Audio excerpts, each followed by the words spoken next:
Lancelot. Carl Tizzy. Lancelot. Carl. Lancelot. Carl.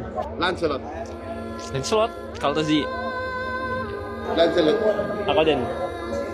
Aura. Oh, Carl. I see the vision. You see the okay. I see the vision. Again, they can play macro with this. Pero ito na ang alas ng Cavalry. Diversion, big one, big one. Here's the goal for Carl. Going wrong, the one. Carl Casey running through him. Gets away with 1 HP. Hold on. He'll go with the kick. Way the Dragon. Severo finally popping up with a blazing duet. Fritz is gone though.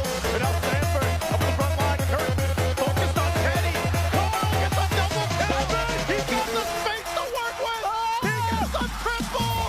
Carl Casey goes in and gets the touchdown. It's Maniac. Ay masyado nakakahaba ang papel. You have M2 World Champion, M4, MSC 2025, SEA Games 2019, SEA Games 2025, Season 6 Champion, CS11. Pwede ba may iba namang sumalo? Habulin mo nga. F2 Finals MVP, MPF Philippines Season 6 Finals MVP, MPF Philippines Season MVP, MPF Philippines Season 17 MVP. Hindi pa takbo. Oo, time record sa kanila. Ako naman,